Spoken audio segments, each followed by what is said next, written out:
오늘 본문의 말씀, 이 말씀을 가지고 다음 주까지 두 번에 걸쳐서 말씀을 증거할 것입니다. 올해 우리 교회 공동체의 표어는 하나님이 주인 되시는 교회 공동체입니다. 교회 공동체는 하나님을 주인으로 모시는 그리스도인이 모인 공동체입니다. 따라서 교회 공동체에 속한 저와 여러분은 언제나 저와 여러분의 주인이 누구인지를 살펴보는 것이 선행이 되어야 합니다.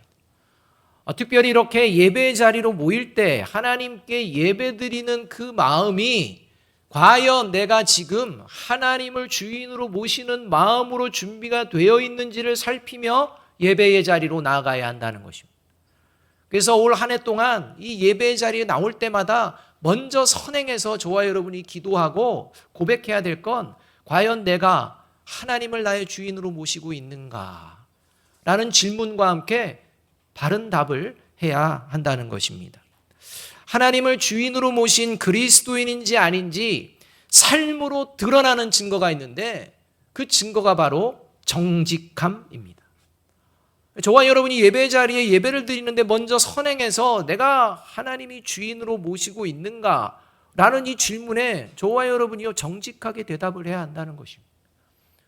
이렇게 정직하게 대답하며 나아가는 존재의 삶, 그런 그리스도인의 삶, 그리스도인이라는 증거, 그게 어떻게 나타나느냐? 삶에서도 정직함으로 나타나게 된다는 것입니다. 제가 영국 속담을 말씀드릴 텐데 땡땡에 들어가는 단어가 뭔지 한번 맞춰보시기 바랍니다. 하루 동안 행복하려면 이발을 해라.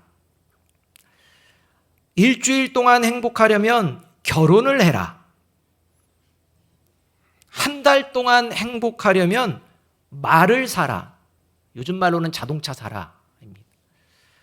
한 해를 행복하려면 새 집을 지어라. 평생을 행복하게 지내려면 땡땡 해야 한다. 평생을 행복하게 지내려면 땡땡 해야 한다에서의 땡땡은 뭘까요?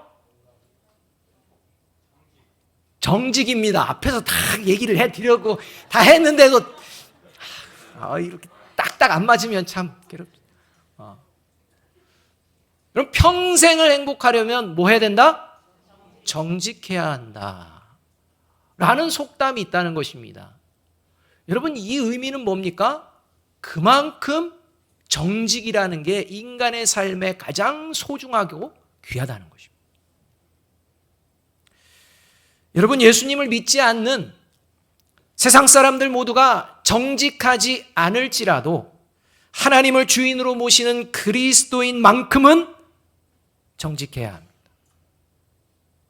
내 옆에 있는 사람이 정직하지 않을지라도 나만은 정직해야 합니다. 정직하기 어려운 시대를 우리는 살아가고 있습니다. 정직하면 손해본다라고 이야기하는 그런 시대를 살아가고 있습니다. 그러나 여러분, 정직하기 어려운 상황일수록 더욱 정직하게 살아내고자 힘쓰는 존재가 그리스도인입니다. 그리스도인의 정직함과 관련해서 그래서 예수님께서는 마태복음 5장 34절 상반절과 37절에서 이렇게 말씀해 주십니다. 그러나 나는 너희에게 말한다. 아예 맹세하지 말아라. 너희는 예 할 때는 예라는 말만 하고 아니요 할 때는 아니요라는 말만 하여라. 이보다 지나치는 것은 악에서 나오는 것이다. 이렇게 말. 그 당시는 맹세를 많이 했다는 것입니다. 맹세로서 자신을 믿어달라는 겁니다. 그런데 예수님은 말씀합니다. 하나님의 사람은 그런 것이 아니다. 맹세하지 말아라. 예면 예라고 대답하고 아니면 아니라고 답하라. 여러분, 이 말씀은 무슨 말씀이냐? 언제나 정직하라는 것입니다. 정직하지 않기 때문에 믿어달라고 맹세한다는 겁니다. 여러분, 저와 여러분 주변에 내가 뭘 걸고 맹세할 때니까 나를 좀 믿어줘 하는 맹세 많이 하는 사람들, 여러분, 그 사람들은 정직하지 못한 사람입니다. 그러니까 스스로가 지금 정직하지 못하는 걸 드러내는 게 뭐냐? 맹세할게 이렇게 얘기하는 사람. 맹세 잘하는 사람 치고 정직한 사람 없습니다. 우리 대선 뭐 앞에 두었는데 뭐 맹세 백날 해보십시오. 지키나? 다 압니다 우리가. 또 뻔한 거짓말 하네 이렇게. 그리고 야고보서 5장 12절에 의하면 정직하지 않은 자는 이 예수님의 말씀을 인용하며 심판을 받게 될 것이다 이렇게 말씀합니다. 그만큼 정직이 중요하다는 것입니다. 정직하지 않은 자가 심판을 받게 되는 이유와 관련해서 잠언 14장 2절에서는 그 이유를 이렇게 또 이야기해 줍니다. 정직하게 행하는 자는 여호와를 경외하여도 패역하게 행하는 자는 여호와를 경멸하느니라. 그러니까 하나님을 경외하는 자인지 하나님을 업신여기며 경멸하는 자인지 아닌지 삶으로 드러나는 증거가 있는데 그게 삶에서 정직함의 여부에 달려 있다는 것입니다. 정직한지 아닌지를 보면 그 사람이 하나님을 경외하는지 하나님을 업신여기는지 드러난다는 것입니다. 따라서 하나님을 경외하고 하나님을 주인으로 보시는 그리스도인이 삶의 자리에서 정직하게 살아가는 것은 마땅하다는 것입니다. 바라기는 저와 여러분이 하나님을 경외하며 하나님을 주인으로 모신 그리스도인이라면 삶의 자리에서 정직이 회복되어지기를 주님의 이름으로 축원합니다. 우리 옆에 계신 성도님과 함께 이야기합니다. 올 한 해 정직합시다. 서로 좀 얘기 좀. 올 한 해 정직합시다.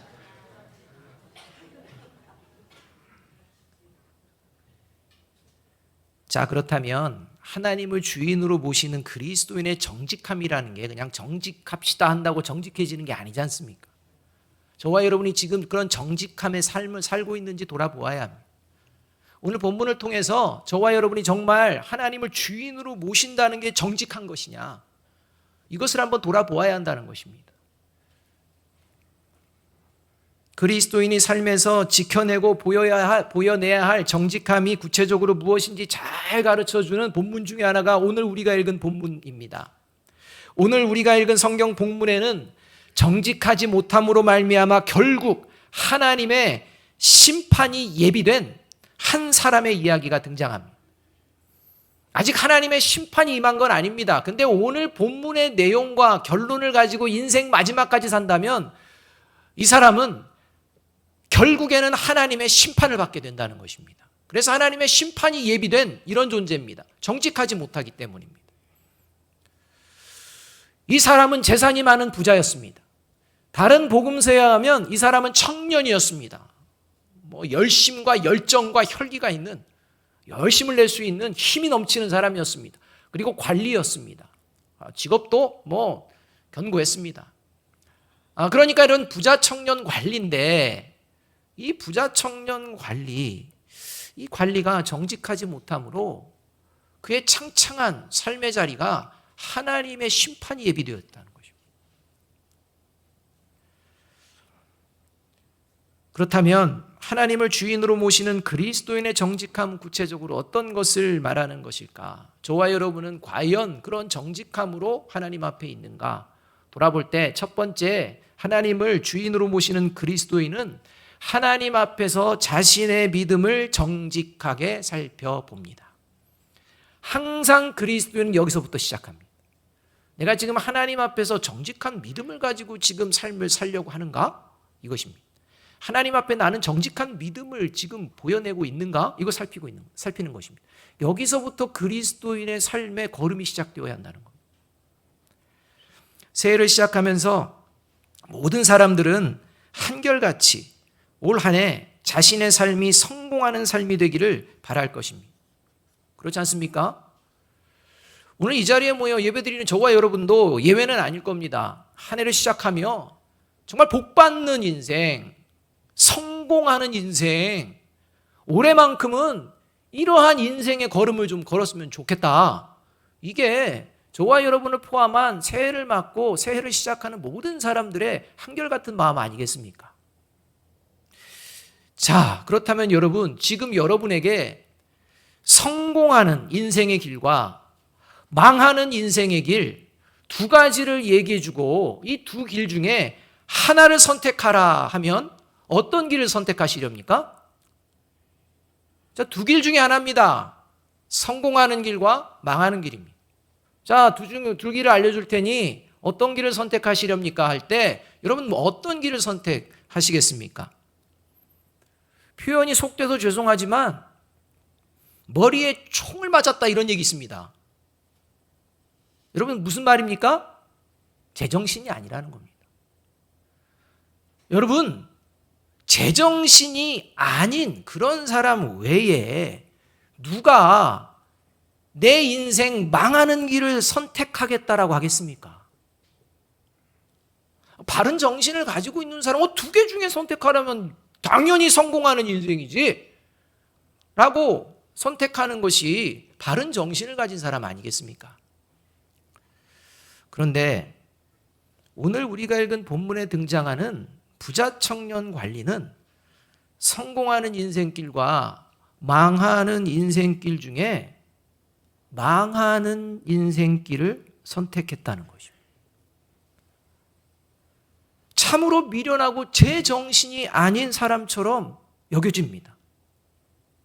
그런데 조금 더 깊이 생각해 보면 어쩌면 이렇게 미련하고 어리석게도 제정신을 못 차리는 사람처럼 망하는 인생길을 성공하는 인생길로 잘못 알고 선택하며 살아가는 사람들이 대다수를 차지한다는 것입니다.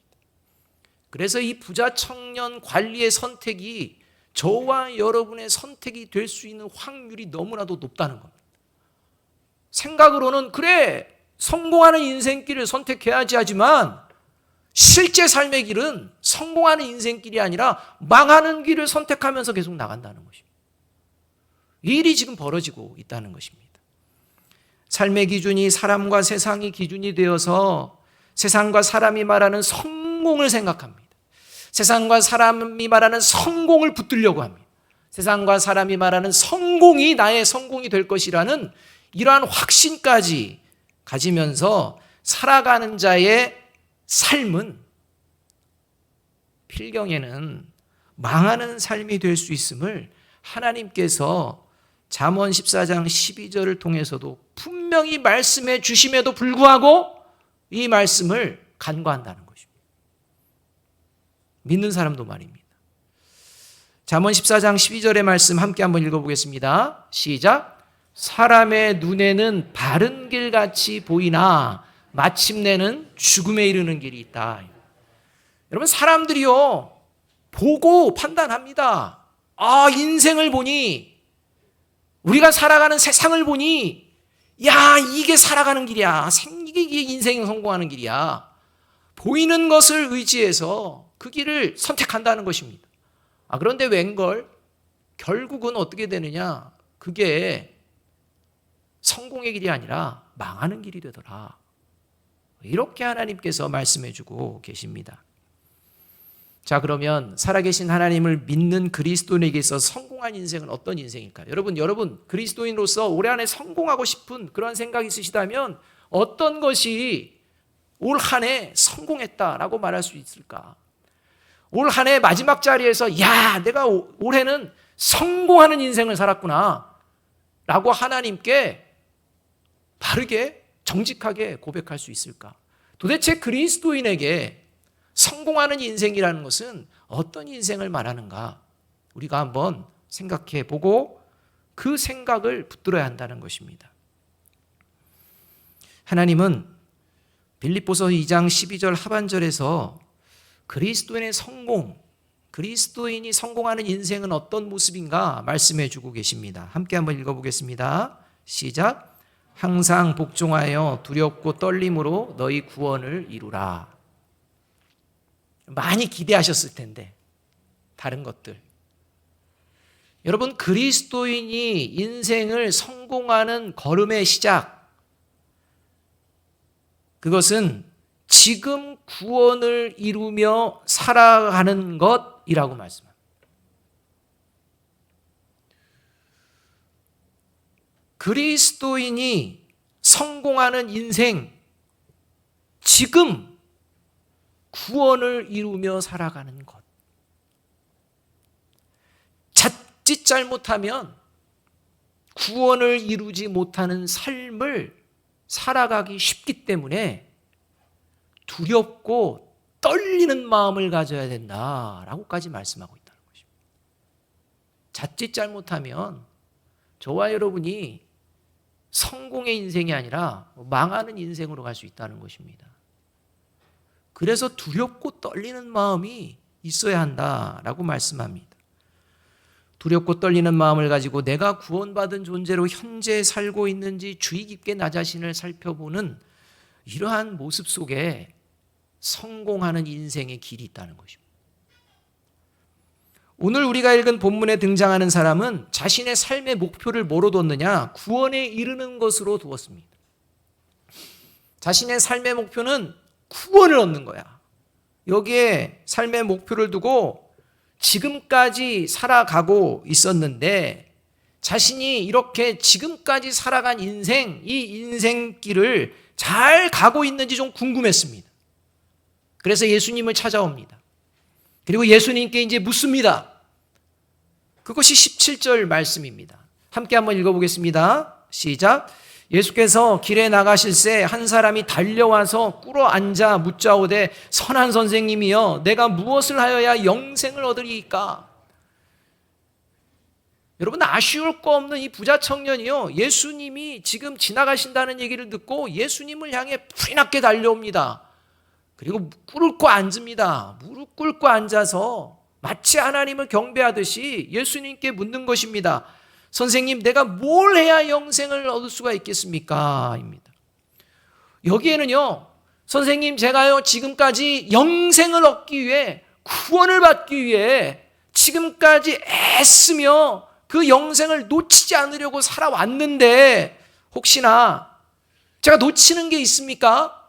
앞으로 어떤 노력을 더 해야 영생의 길을, 성공의 길을 걸어낼 수 있을까요? 어떻게 하면 내 목표를 이룰 수가 있을까요? 여러분, 이렇게 예수님께 질문하고 있는 것입니다. 그런데 정작 영생을 얻을 수 있는 길을 예수님이 가르쳐 주시자 영생을 얻을 수 있는 길을 어떻게 합니까? 포기한다는 겁니다. 포기합니다. 여러분, 왜 이 사람은 자신의 삶의 목표를 영생을 얻는 구원에 이르는 것으로 정해놓고서 그렇게 달려왔다고 하면서 정작 예수님께서 그래? 그러면 이거 한 가지 더 해야겠다? 그러면 영생의 길로 얻을 수 있어. 영생을 얻을 수 있어. 영생의 길을 걷는 거야. 라고 답을 해주니까 정작 그 답을 듣고서 그 길을 포기해버리는 것입니다. 왜 그럴까요? 그것은 바로 하나님 앞에서 정직한 믿음을 가지지 못한 상태로 지금까지 살아왔음에도 불구하고 자신은 그것을 모르고 있는 것입니다. 착각하는 것입니다. 그래서 예수님이 그래? 자, 그러면 이제 네가 정직한 믿음을 이제 사람들 앞에 한번 보여낼 때야. 지금까지 그렇게 살아왔지? 그러니까 이제는 사람들 앞에 너가 하나님 앞에 지금까지 정직한 믿음으로 달려왔다는 것, 오직 영생을 얻기 위한 이런 고상한 마음을 가지고 달려왔다는 것, 이 사람들한테 보여줄까? 라고 하는데 자신은 그것을 받아들일 수가 없는 것입니다. 지금 예수님이 말씀하시는 것은 나하고 좀 틀리다는 거예요. 그래서 자신이 지금 예수님 말씀 앞에 그렇게 해야 되는 거구나 라고 자신의 생각을 변화시켜야 되는데 변화시키지 않습니다. 자기의 틀을 그대로 가지고 있습니다. 그리고 자기가 듣고 싶은 대답만 들어야 되는 것입니다.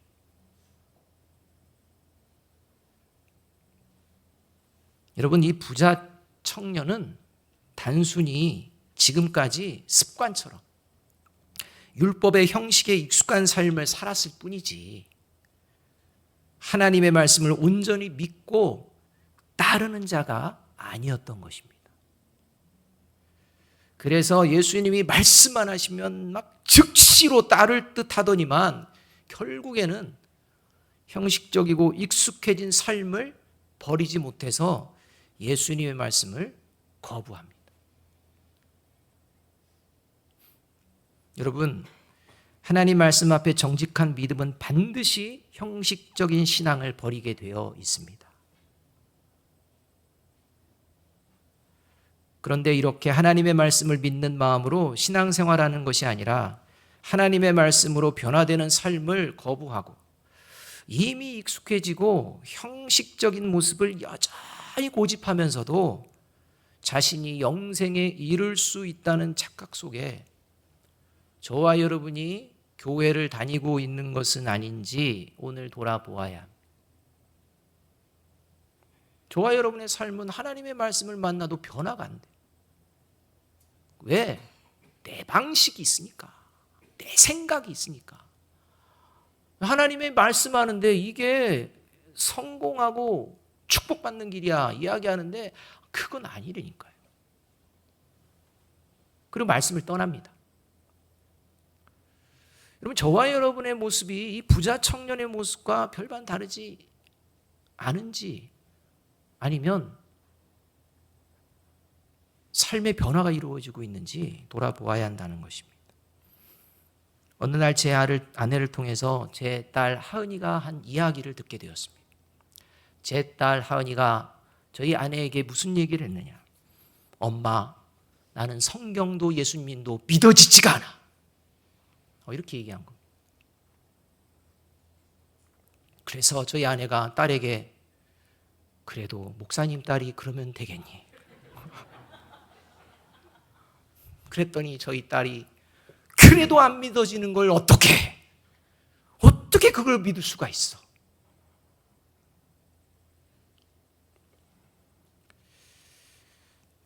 그 얘기를 듣는 순간 마음 한편으로 걱정이 찾아왔습니다.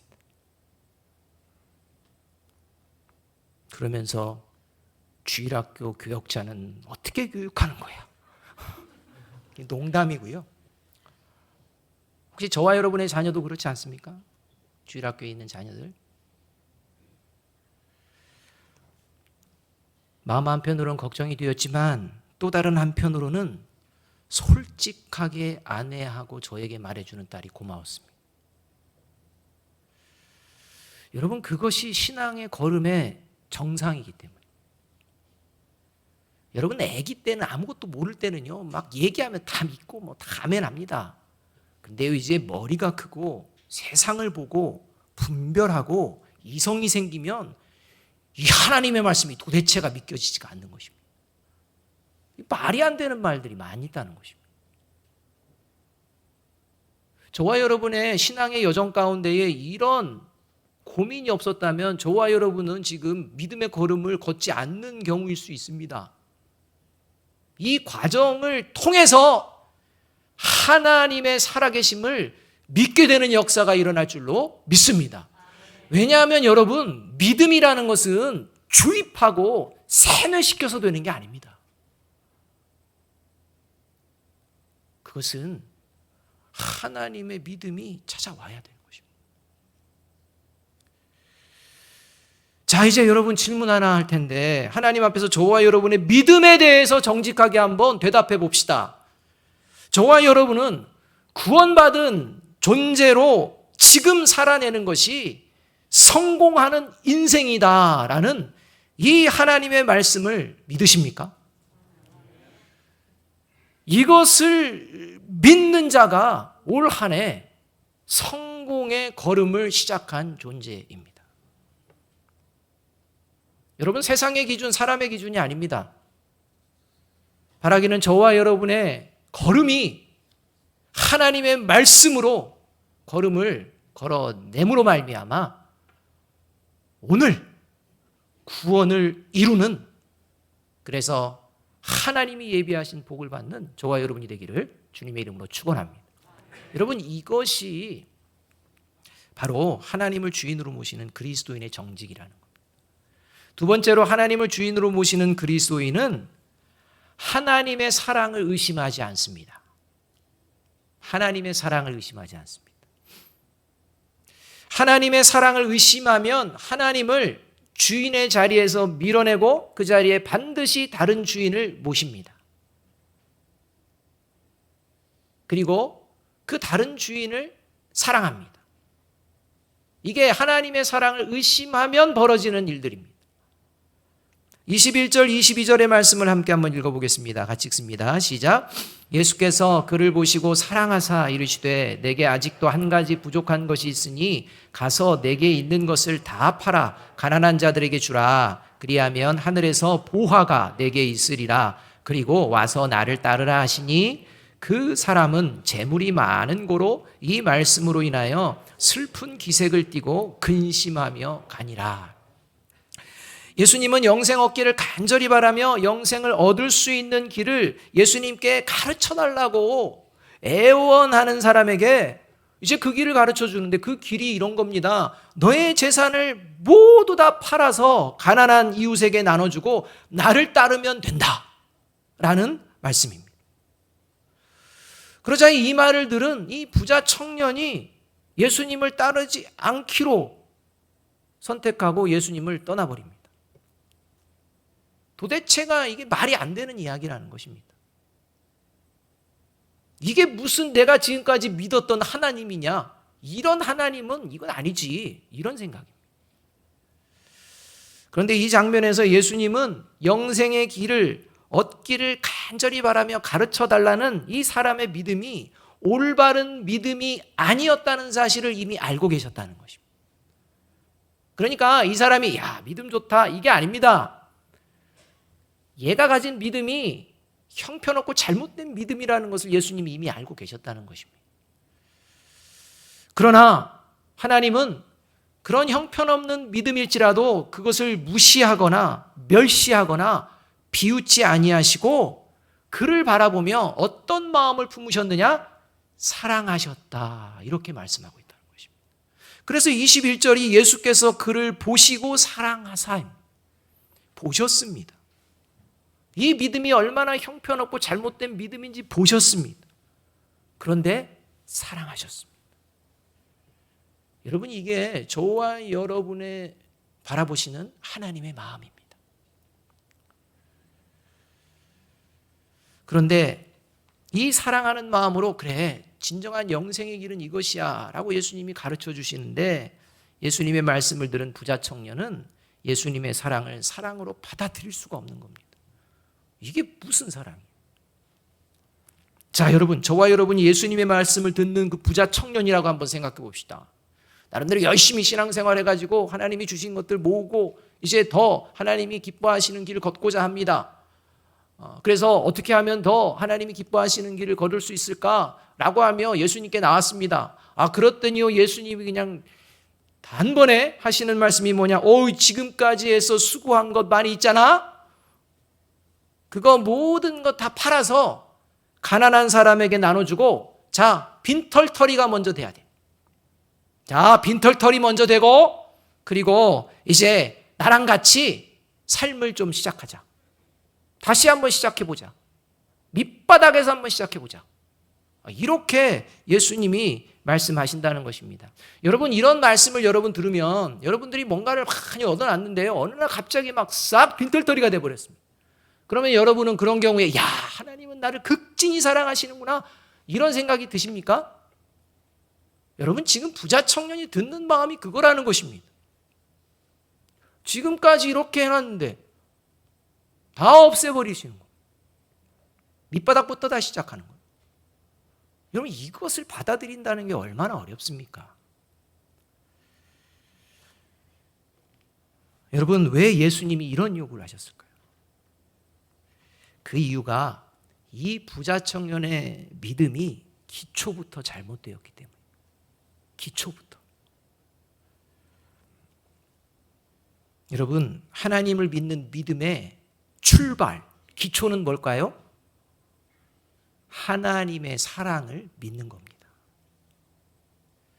여러분, 그리스도인의 믿음의 출발은 하나님의 사랑을 믿는 것에서 시작됩니다.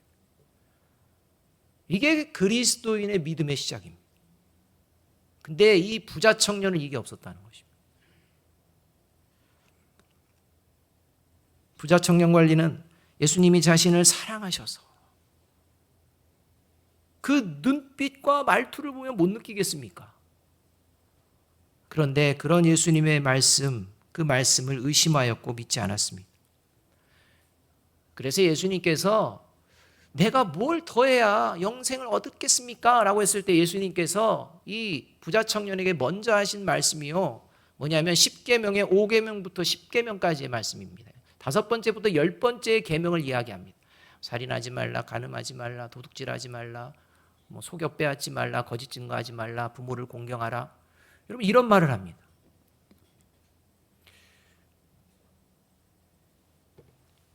그 말씀을 하실 때 이 사람은 그런 건 제가 어렸을 때부터 잘 지켰죠, 이렇게 말합니다. 이때 예수님께서 그 대답을 들으시며 21절 말씀을 하신 것입니다. 아, 그래? 그럼 한 가지가 있는데 그게 좀 부족하다 라고 말씀하시는데, 이게 한 가지가 부족한 게 아니라 네 믿음의 기초 전체가 잘못되어서 다 아무것도 아니다, 이렇게 말씀하시는 것입니다. 그래서 이 예수님이 하신 21절의 말씀을 다른 질문으로 바꾸어 본다면, 이 질문이 어떤 질문이냐? 너는 하나님 외에 다른 신을 섬기고 있지는 않느냐? 이 질문입니다. 너는 하나님 외에 다른 신을 섬기고 있지 않느냐? 이 질문. 여러분, 만약 하나님께서요 10계명에 5계명부터의 얘기가 아니라 첫 번째 계명, 하나님 외에는 다른 신을 두지 말아야 된다라고 했을 때 이 사람은요 아무 생각 없이 그럼요, 저는 하나님만 섬겼죠, 이렇게 대답했을 것입니다. 그런데 이 질문을 삶의 상황으로 얘기하시는 것입니다. 정말 네가 믿음이 기초가 잘 돼 있다고 생각하는데 너 착각이다. 너의 믿음의 기초인 하나님을 향한 사랑, 그 사랑을 믿어서 하나님만 섬기겠다고 하는 그 마음이 너에게는 없어. 한번 내가 증거해 볼까?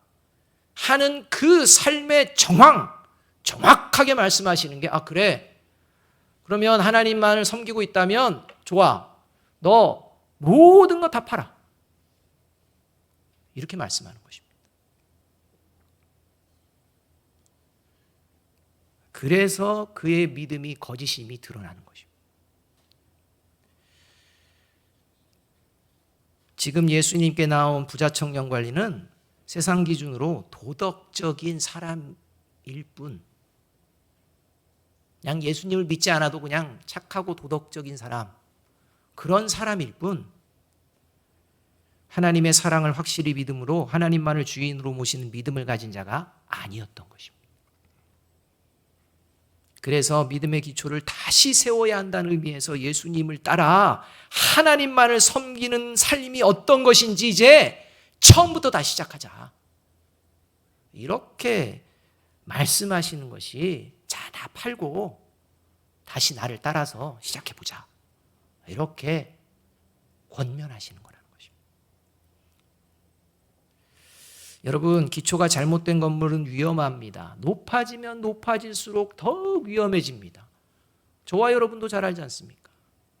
믿음이 그러합니다. 하나님의 사랑을 믿지 않고 하나님을 주인으로 모시지 않는 인생은 아무리 화려하고 영광스럽고 실력이 인정받고 사람들의 추앙을 받는 삶일지라도 마지막 하나님의 앞에서는 빈털터리가 됩니다. 아무것도 없다는 것입니다. 그러나 하나님의 사랑을 의심하지 않고 언제나 하나님을 주인으로 모시는 인생, 이런 인생은 비록 세상의 삶의 자리에서는 가진 것도 없고 빈털터리 같지만 하나님으로부터 보화를 받게 되는 인생이 될 줄로 믿습니다. 사랑하는 여러분, 저와 여러분을 향한 하나님의 사랑이 의심스러운 그때 저와 여러분이 정말 하나님을 주인으로 모시는 그리스도인인지 드러나게 됩니다. 왜 저와 여러분의 삶의 자리에 하나님이 과연 내가 사랑하시는 거 맞아라는 의심스러운 상황이 없겠습니까? 부부간의 관계 때문에, 자녀들의 문제 때문에, 또 내가 지금 계획하고 행하는 문제 때문에 하나님을 의지하고 믿음으로 살아가려고 하고 하나님의 도우심을 구하는데 하나님이 어찌 인생 가운데 나에게 이런 인생을 이렇게 내버려 두시는지, 왜 이런 마음이 드는 상황이 없겠습니까? 그런데 그때가 바로 내가 하나님을 주인으로 모시는 자인지 드러나게 된다는 것입니다. 저와 여러분을 향한 하나님의 사랑이 의심스러운 그때 정말 하나님을 주인으로 모시는 그리스도인은 의심을 믿음으로 바꿔주시는 성령의 역사를 경험하게 됩니다. 왜냐하면요, 저와 여러분이 힘들고 어렵게 되면 하나님께 나아갈 수밖에 없습니다. 기도로 부르짖을 수밖에 없습니다. 그렇게 간절하게 기도하면, 간절하게 의심이 생긴 상태에서 기도를 하게 되면 저와 여러분 안에 있는 성령님께서 저와 여러분을 하나님의 자녀 삼아 주시기 위해 하나님이 어떤 사랑을 베풀어 주셨는지를 가르쳐 주시기 때문에, 그래서 하나님을 의심하던 그 마음이 하나님의 사랑을 확신하게 됩니다. 여러분, 이게 성령의 역사라는 겁니다. 로마서 5장 8절과 10절 말씀 우리가 함께 한번 읽어보겠습니다. 시작. 우리가 아직 죄인 되었을 때에 그리스도께서 우리를 위하여 죽으심으로 하나님께서 우리에 대한 자기의 사랑을 확증하셨느니라. 곧 우리가 원수 되었을 때에 그의 아들의 죽으심으로 말미암아 하나님과 화목하게 되었은즉 화목하게 된 자로서는 더욱 그의 살아나심으로 말미암아 구원을 받을 것이니라. 여러분, 저와 여러분의 삶의 자리 가운데에 어쩌면 부자 청년과 같은 이런 상황을 맞닥뜨릴 때가 있을 것입니다. 저와 여러분이 어떠한 상황일지라도 저와 여러분이 흔들리지 말아야 될 것은 그 자리에 하나님의 사랑이 저와 여러분과 함께 하신다는 사실입니다.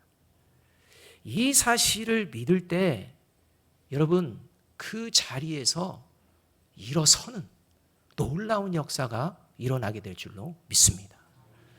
여러분, 이것이 그리스도인이 하나님을 주인으로 모실 때 벌어지는 삶입니다. 그래서 인생을 성공하게 된다는 것입니다. 바라기는 올 한 해 살아계신 하나님의 말씀 앞에서 나의 믿음을 정직하게 돌아보며 하나님의 사랑을 의심하지 않고 언제나 하나님을 주인으로 모시는 인생을 살아가므로 하나님께서 시마다 때마다 예비하시는 보화를 받고 누리는 저와 여러분이 되기를 주님의 이름으로 축복합니다. 기도하겠습니다.